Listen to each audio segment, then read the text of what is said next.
السلام علیکم ورحمۃ اللہ وبرکاتہ نحمدہ ونصلی علی رسولہ الکریم اما بعد۔ امید کرتے ہیں آپ تمام سسٹرز خیر و عافیت سے ہوں گی اور ایمان کی بہترین حالت میں ہوں گی۔ اللہ رب العزت سے دعا ہے آپ کی طرف ہر بڑھنے والا شر خیر میں بدل دے، آمین آمین۔ پیاری سسٹرز، ہم سورۃ الانعام آیہ وارکہ 6 تک ترجمہ تفسیر پڑھ چکے تھے۔ آج کا لیسن آیہ وارکہ 7 سے سٹارٹ کریں گے اور آیہ وارکہ 10 تک ٹرانسلیشن کریں گے اور تفسیر کا لیسن جتنا اللہ رب العزت نے چاہا۔ تو آئیے لیسن سٹارٹ کرتے ہیں۔ رب اشرح لی صدری ویسر لی امری واحلل عقدۃ من لسانی یفقہوا قولی اللہم بارک لنا فی اوقاتنا اللہم فقہنا فی الدین اللہم انی اسألک الہدی والتقی والعفاف والغنی اللہم الہمنی رشدی واعذنی من شر نفسی اعوذ باللہ من الشیطان الرجیم وَلَوْ نَزَّلْنَا عَلَيْكَ كِتَابًا فِي قِرْطَاسٍ فَلَمَسُوهُ بِأَيْدِيهِمْ لَقَالَ الَّذِينَ كَفَرُوا إِنْ هَذَا إِلَّا سِحْرٌ مُبِينٌ وَقَالُوا لَوْلَا أُنزِلَ عَلَيْهِ مَلَكٌ وَلَوْ أَنزَلْنَا مَلَكًا لَقُضِيَ الْأَمْرُ ثُمَّ لَا يُنظَرُونَ وَلَوْ جَعَلْنَاهُ مَلَكًا لَجَعَلْنَاهُ رَجُلًا وَلَلَبَسْنَا عَلَيْهِمْ مَا يَلْبِسُونَ وَلَقَدِ اسْتُهْزِئَ بِرُسُلٍ مِّن قَبْلِكَ فَحَاقَ بِالَّذِينَ سَخِرُوا مِنْهُم مَّا كَانُوا بِهِ يَسْتَهْزِئُونَ۔ ٹرانسلیشن: وَلَوْ نَزَّلْنَا عَلَيْكَ كِتَابًا، اور اگر نازل کرتے ہیں ہم آپ پر کتاب فی قرطاسٍ، کاغذ میں لکھی ہوئی، فَلَمَسُوهُ، تو وہ اس کو ٹٹولتے بھی، ایدیہم، اپنے ہاتھوں سے، لَقَالَ الَّذِينَ، البتہ کہتے وہ لوگ، کفروا، جنہوں نے کفر کیا، ان ھذا، نہیں ہے یہ، الا سحر مبین، مگر کھلم کھلا جادو۔ وقالوا، اور وہ کہتے ہیں، لولا انزل علیہ ملک، کیوں نہیں نازل ہوا اس پر کوئی فرشتہ۔ ولو نزلنا ملکا، اور اگر اتارتے ہم فرشتہ، لقضی الامر، البتہ فیصلہ کر دیا جاتا کام کا، ثم لا ينظرون، پھر ان کو کچھ بھی مہلت نہ دی جاتی۔ ولو جعلناہ ملکا، اور اگر ہم کرتے اس کو فرشتہ، لجعلناہ رجلا، البتہ کرتے ہم اس کو مرد کی شکل میں، وللبسنا علیہم ما یلبسون، البتہ وہ شک میں ہی پڑے رہتے جس طرح وہ شک کرتے ہیں۔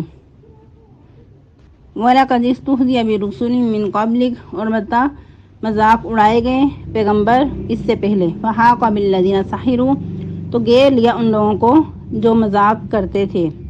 یعنی کہ مذاق اڑاتے تھے یا ٹھٹھا کرتے تھے، منہم، ان میں سے، ما کانوا بہ یستہزئون، اسی چیز کے ساتھ جس کے ساتھ وہ استہزاء کرتے تھے۔ تفسیر: آج کا لیسن بہت ہی سمپل ہے، آسان ہے اور بہت ہی امپورٹنٹ ہے، تو اس کی روشنی میں اپنا جائزہ بھی لیں گے۔ ہم لوگ پڑھ رہے تھے کل کے لیسن میں کہ ان لوگوں نے کونی آیات اور شرعی آیات کو بھی جھٹلا دیا، اسے کھلم کھلا اعراض کیا، جب بھی ان کے پاس حق آتا رہا تو اس کو وہ جھٹلاتے رہے یا پھر اس کا سرے سے مذاق ہی اڑاتے رہے، یعنی کہ انتہائی غیر سنجیدگی کا مظاہرہ۔ تو پھر ان کو اس بات کی طرف توجہ دلائی جا رہی ہے کہ ان لوگوں نے توجہ نہیں کی، عقل سے کام نہیں لیا، غور و فکر نہیں کیا کہ کچھ ہی پہلے جو ان کی سے بستیاں گزر چکی ہیں ان کے حالات کیا ہوئے، ان کو کیسے ہمیں ہلاک کر دیا۔ وہ کوئی عام نہیں تھے، لوگ بہت ہی زبردست تھے، ان کو بہت زبردست اقتدار ملا ہوا تھا اور طاقت میں بھی بہت ہی زیادہ مضبوط تھے، اور ان کی نفری بھی بہت تھی، اور اس کے علاوہ کھاتے پیتے تھے، نہریں بھی تھیں، سرسبز باغات، کھیت، لیکن کچھ بھی کام نہیں آیا۔ ان سب کو اللہ نے ان کے گناہوں کی وجہ سے پکڑ لیا، اور پھر ان کے بعد بہت ساری بستیوں کو اور پیدا کر دیا۔ یہ آیہ مبارکہ اتنی سخت ہیں کہ انسان اپنا جائزہ لے اس کی روشنی میں کہ ہر انسان دنیا پہ آتا ہے، اس کا امتحان ہوتا ہے، اور ایک وقت کے بعد وہ چلے جاتے ہیں اور مزید ان کی جگہ پہ اور لوگ آ جاتے ہیں، اور پھر ان کا امتحان ہوتا ہے۔ عموماً دیکھیں کہ جن گھروں میں بچے بڑے ہو رہے ہوتے ہیں، والدین بڑے خوش ہوتے ہیں کہ ہمارے بچے بڑے ہو رہے ہوتے ہیں، تو حقیقت الحال انسان غور کرے تو جو بڑے ہوتے ہیں، والدین ہوتے ہیں، ان کے پاؤں اکھڑ رہے ہوتے ہیں، اور جو بچے ہوتے ہیں ان کو وہاں جگہ مل رہی ہوتی ہے۔ اللہ رب العزت ان کی آزمائش کے لیے ان کو مزید اس مقام پہ جگہ دے رہے ہیں کہ اب ہم تمہیں دیکھتے ہیں کہ تم کیسے اعمال کرتے ہو۔ ہم اپنے معاشرے میں ہی نظر دوڑائیں کہ جو عموماً ہم زندگی بسر کرتے ہیں، کچھ سال ہی پیچھے چلے جائیں تو جو ہنستے بستے بہت روشن چہروں والے تھے، بہت بزرگ اور نورانی چہرے اور اتنے مضبوط طاقتور پہلوان قسم کے، تو وہ کہاں ہیں؟ وہ کبھی نظر آئے ہیں؟ کہاں چلے گئے؟ زمین نے ان کو اپنے اندر سمیٹ لیا۔ تو اللہ رب العزت نے ان کے بعد ان کے جو بعد لوگ تھے ان کو وہاں کا جانشین بنا دیا۔ تو بہت سارے ایسے واقعات ہمارے پاس موجود ہیں، اور بعض اوقات تو ایسا بھی ہوتا ہے کہ وہی گھر جو خوشحال ہوتے ہیں، جو ہنستے بستے، ایک وقت کے بعد وہ گھر بھی ویران ہو جاتے ہیں، ان کے جانشین بھی کوئی نہیں رہتے، اور ایسے وہ ویران ہوتے ہیں کہ وہاں جنگل کا سما ہو جاتا ہے۔ تو ایسے جو حالات ہوتے ہیں، ایسے واقعات سے عبرت انسان کو حاصل کرنی چاہیے کہ جو ہم لوگ بالکل دنیا پہ بھولے بیٹھے ہیں، یہ ہمارا ایک وقت تک یہاں ہے، اصل جو مقام ہے انسان کا آخرت میں ہے۔ اس پہ انسان جتنی بھی بات کرے تو کم ہے، وقت کی قلت کی وجہ سے آگے چلتے ہیں۔ آج کے اثر میں اللہ تعالیٰ بہت سارے جو مشرکین مکہ تھے ان کے سوالوں کے جواب ان کو دے رہے ہیں۔ ان کے بہت سارے سوال ہوتے تھے کہ ہم تم کو تب مانیں گے، تمہیں سچا پیغمبر تب مانیں گے جب تم ہمارے سامنے سیڑھی لگاؤ آسمان پہ اور ہمارے سامنے لکھی ہوئی کتاب لے کے آؤ، یا پھر قبریں پھٹیں اور مردے نکل کے بولیں، بتائیں کہ قبر میں عذاب ہوتا ہے، یا پھر ہمارے پاس یہ جو پیغام ہے جو تم کہتے ہو کہ میں اللہ کا پیغام لے کر آیا ہوں، یہ ہمارے پاس انسان ہی کیوں، کوئی فرشتہ لے کر آتا، کوئی انہونے کام ہوتے تو پھر ہم اس کو مانتے۔ تو اللہ تعالیٰ فرما رہے ہیں واضح الفاظ میں کہ وَلَوْ نَزَّلْنَا عَلَيْكَ كِتَابًا فِي قِرْطَاسٍ، اگر ہم ان پر کتاب لکھی ہوئی بھی، کاغذ کی شکل میں بھی، کتابی شکل میں یہ پیغام پہنچاتے تو وہ اپنے ہاتھوں سے عادتاً اس کو ڈٹولتے، لیکن پھر بھی وہ اپنی عادت، اپنی روش پہ برقرار رہتے۔ البتہ وہ کہتے جو ان میں سے کافر ہیں جنہوں نے انکار ہی کرنا تھا، ان ھذا الا سحر مبین، یہ تو کھلم کھلا جادو ہے، اس کو بھی وہ جادو ہی کہہ دیتے۔ اصل بات اطاعت کی ہے، جب کسی نے ماننا ہی نہیں، ان کے سامنے 100 دلیلیں پیش کرو، 100 اس کو معجزات دکھاؤ، لیکن جس نے نہیں ماننا اس نے نہیں ماننا۔ پھر مزید اللہ تعالیٰ فرما رہے ہیں وَقَالُوا لَوْلَا أُنزِلَ عَلَيْهِ مَلَكٌ، اس پر کوئی فرشتہ کیوں نازل نہیں ہوا۔ اللہ تعالیٰ اس کے جواب میں بھی فرما رہے ہیں وَلَوْ أَنزَلْنَا مَلَكًا، اور اگر ہم فرشتہ اتارتے لَقُضِيَ الْأَمْرُ، تو پھر ہر کام کا برابر مساوی فیصلہ کر دیا جاتا۔ جو ان کو مہلت دی ہوئی ہے، جو ان کو ایک وقت تک ان کے حال پہ چھوڑا گیا ہے، تو ان کو اس قسم کی کوئی بھی مہلت نہ ملتی، ان کو کسی قسم کی ڈیل نہ ملتی، اسی وقت ان کے بارے میں فیصلہ کر دیا جاتا، ان کا کام تمام کر دیا جاتا، ان پہ فوری عذاب آ جاتا، ان کو تہس نہس کر کے رکھ دیتا۔ یہ ان کا دوسرا اعتراض تھا کہ فرشتہ ہمارے سامنے اصلی شکل میں کیوں نہیں آتا، ہمیں نظر کیوں نہیں آتا۔ یہ تم روز روز جو کہتے ہو کہ میرے پاس فرشتہ آیا تھا، مجھے یہ پیغام دے کر گیا، میری طرف وحی نازل ہوئی تھی، تو ہمارے سامنے فرشتہ آئے اور ہم اس کو آنکھوں سے دیکھیں اور یقین کریں کہ واقعی فرشتہ ہے اور سچا ہے، اور تم سچ کہتے ہو کہ اللہ کی طرف سے مجھے پیغامات پہنچائے جاتے ہیں۔ اور پھر مزید یہ بھی کہ ان کے اندر فرشتے کو دیکھنے کی سخت ہی کہاں ہے، کہ انسان جو بہت کمزور ہے انہونے کاموں سے ڈر جاتا ہے، اور فرشتہ جو ہے وہ کسی عام کام کے لیے نہیں اترتا، فرشتے بہت اہم کاموں کے لیے اترتے ہیں، اور ان کے جو بے ڈنگے سوال ہیں اور بے وجہ کے یہ سوال کرتے رہتے ہیں، ان کے لیے یہ فرشتے نازل نہیں کیے جاتے۔ اور ویسے بھی دیکھیں کہ فرشتے جو اتنی بڑی قد و قامت کے مالک، تو ان کے اندر طاقت کہاں کہ یہ اس کو دیکھ کر برداشت کر پائیں۔ دیکھیں انسان کو اللہ تعالیٰ نے مختصر سی طاقت دی ہے، کیونکہ انسان بہت زیادہ پریشانی، بہت زیادہ غم کو بھی برداشت نہیں کر پاتا، اور بعض اوقات بہت زیادہ خوشی کو بھی فیس نہیں کر پاتا۔ بہت سارے واقعات آپ کے بھی سامنے ہوں گے کہ کسی انسان کو یکدم خوشی کی خبر سنائی گئی، یکدم اس کے سامنے کوئی خوشخبری آئی تو اس کو ہارٹ اٹیک ہو گیا، وہ خوشی بھی برداشت نہ کر پایا۔ تو انسان کے اندر اتنی طاقت نہیں ہے کہ وہ فرشتے کا سامنا کر پائے، جیسا کہ نبی صلی اللہ علیہ وسلم جو اتنے مضبوط، طاقتور اور 40 مردوں جتنی طاقت، تو وہ بھی فرشتے کو دیکھ کر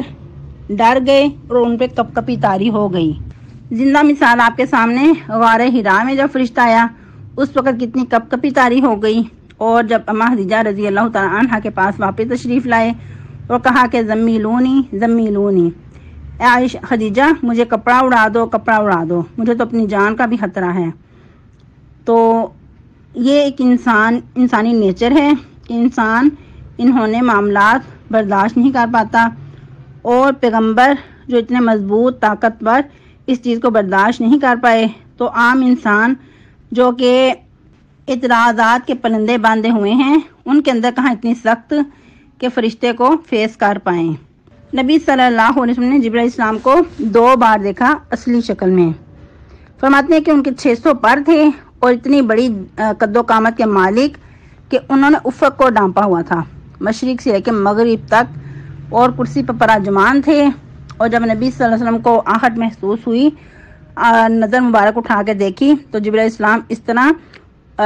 خلا میں کرسی پہ پراجمان ہیں، تو دیکھ کر ایک ہیبت طاری ہو گئی اور فوراً سے آئے اور اماں خدیجہ کو کہا کہ مجھے کپڑا اڑا دو۔ اس وقت بھی بہت پریشان ہوئے، تو اس وقت پھر اللہ رب العزت نے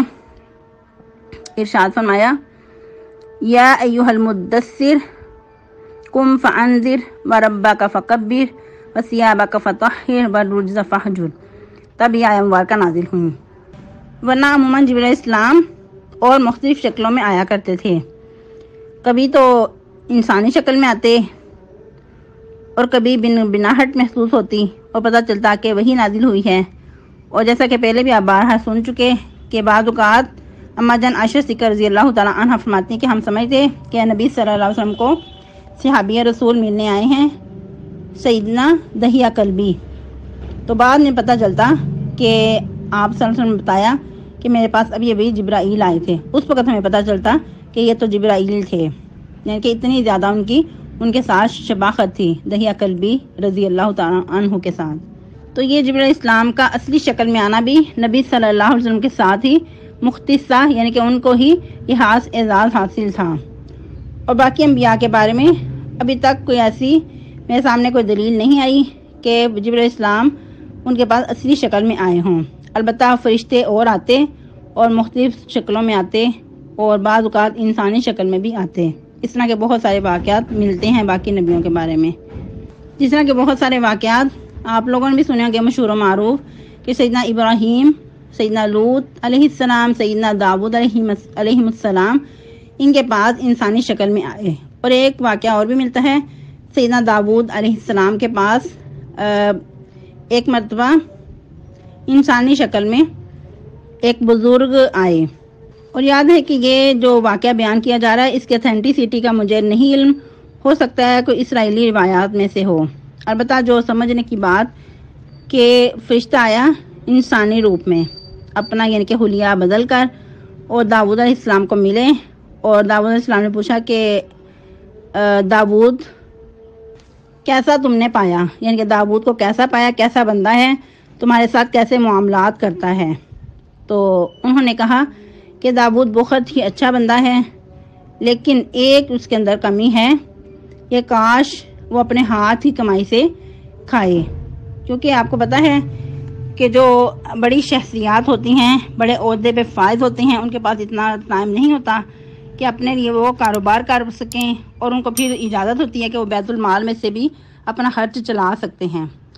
تو اس وقت کہا جاتا ہے کہ داؤد علیہ السلام بہت پریشان ہوئے اور انہوں نے فیصلہ کر لیا کہ میں اپنے ہاتھ کی کمائی سے ہی آئندہ کھایا کروں گا۔ تو پھر کہا جاتا ہے کہ وہ اپنا کام انہوں نے شروع کیا اور پھر اپنے ہاتھ کی کمائی سے ہی وہ اپنے لیے جو خرچہ تھا وہ چلاتے تھے۔ اور یہ بھی کہا جاتا ہے کہ لوہے کا ان کا کاروبار تھا،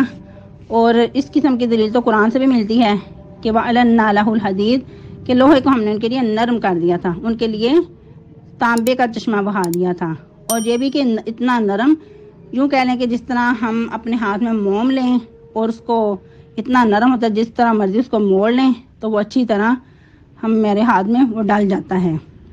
تو لوہے کو اللہ رب العزت نے ان کے لیے اس طرح نرم کر دیا تھا کہ اسے جو چاہتے بناتے ہر چیز اپنے ہاتھ سے تیار کر لیتے۔ مزید آگے چلتے ہیں، اللہ تعالیٰ فرما رہے ہیں وَلَوْ جَعَلْنَاهُ مَلَكًا، اگر ہم بناتے اس کو فرشتہ، یعنی کہ اگر ان کی طرف فرشتہ ہی نازل کرتے، البتہ ہم اس کو انسانی شکل میں بھیجتے، یعنی کہ مرد کی شکل میں۔ تو یہ بھی یاد رہے کہ جو رسالت کا منصب ہے یہ ایک مرد کو ہی اللہ رب العزت نے عطا کیا ہے۔ کبھی آپ نے سنا ہو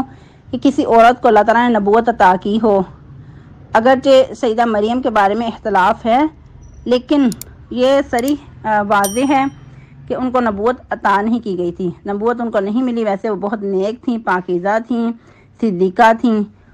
لیکن نبوت نہیں ان کو ملی تھی۔ البتہ فرشتہ ان کی طرف آیا تھا، اور جس طرح کہ آپ نے بارہا سنا کہ ان سے بات ہوئی۔ مزید وضاحت آپ سورہ مریم میں بھی پڑھیں گے۔ تو اللہ تعالیٰ فرماتے ہیں اگر ہم ان کی طرف فرشتے کو بھیجتے تو اس کو انسانی شکل میں، مرد کی شکل میں ہی بھیجتے۔ وَلَلْبَسْنَا عَلَيْهِمْ مَا يَلْبِسُونَ، لیکن وہ پھر بھی شک میں ہی پڑے رہتے جس شک میں ابھی وہ مبتلا ہیں، کیونکہ ان کی قسمت میں ہدایت نہیں ہے۔ تو ان کو پھر جیسے مرضی معجزات دکھا دیے جائیں، لیکن ان کو جو شک ان کی قسمت میں لکھا جا چکا ہے، انہوں نے ہدایت کی طرف نہیں آنا، ہدایت حاصل کرنے کی ان کی منشا ہی نہیں، تو پھر وہ اسی شک میں مبتلا رہتے۔ تو کیا پتہ چلتا ہے کہ ان کو یہ اعتراض تھا کہ جو ہماری طرف پیغمبر آیا ہے، پیغمبری کا دعویٰ کرتا ہے، اس کو تو فرشتے کی شکل میں آنا چاہیے تھا۔ تو ایک تو ان کی تھی یہ کیٹاگری۔ اب آج ہمارے معاشرے میں بھی ایک اور کیٹاگری ہے کہ آج نبی صلی اللہ علیہ وسلم کو تو مانتے ہیں، لیکن اتنی ایکسٹریم پہ چلے جاتے ہیں کہ نبی صلی اللہ علیہ وسلم کے بارے میں بھی غلوف سے کام لیتے ہیں اور ان کو انسان ماننے کو تیار ہی نہیں ہوتے، جبکہ نبی صلی اللہ علیہ وسلم نے خود فرمایا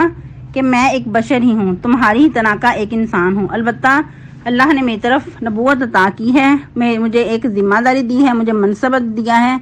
کہ رسالت کا جو پیغام ہے، جو حق کا پیغام ہے، وہ اللہ کی طرف سے میں تمہاری طرف دے کر بھیجا گیا ہوں، اس کی ذمہ داری میں نے ادا کرنی ہے۔ لیکن آج کے لوگ یا تو آپ وسلم کو بشر ماننے کو تیار نہیں، یا پھر اگر بشر کہتے بھی ہیں تو وہ کسی اور معنوں میں بشر کہتے ہیں، پھر ساتھ میں اس آپ وسلم کے بارے میں نور من نور اللہ کہتے ہیں کہ وہ اللہ کے نور میں سے ایک نور ہیں۔ استغفر اللہ، اعوذ باللہ۔ ویسے تو آپ وسلم کی ذات نور ہے کہ روشنی پھیلانے والے، یہ جو نور ہدایت کی روشنی یہ آپ صلی اللہ علیہ وسلم ہی لائے اور دنیا پہ اس روشنی کو پھیلایا، اور ایسی روشنی کہ جس کی راتیں بھی سیاہ نہیں ہیں، وہ بھی روز روشن کی طرح واضح ہیں۔ لیکن یہ کہنا کہ اللہ کے نور میں سے نور ہیں تو یہ عقیدہ باطل ہے۔ اگر کسی کا ایسا عقیدہ ہے، نظریہ ہے، تو اس کو اس سے توبہ طائب ہونا چاہیے،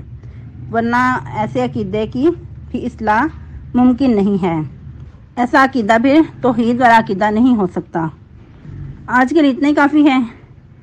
تو کل فرائیڈے ہے، فرائیڈے کی سنتوں کا خیال رکھیے گا، اسپیشلی سورۃ الکہف، اور کوشش کیا کریں صبح فجر ٹائم ہی سورۃ الکہف پڑھ لیں، کیونکہ دن چھوٹے ہیں، پھر سارا دن وقت نہیں لگتا۔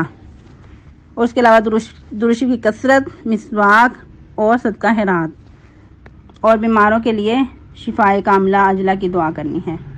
اور مظلوم مسلمین کے لیے دعا کرنی ہے۔ دنیا کے کسی بھی کونے میں کوئی بھی پریشان مسلمان ہے، کوئی بھی کسی بھی مصیبت میں مبتلا ہے، چاہے وہ قرض جیسی مصیبت ہے یا کوئی اور مصیبت ہے، کوئی دشمن کے چنگل میں مبتلا ہے، اللہ تعالیٰ ان سب کے پریشانیاں دور کرے اور ان کو دشمن کی قید سے رہائی عطا کرے، آمین۔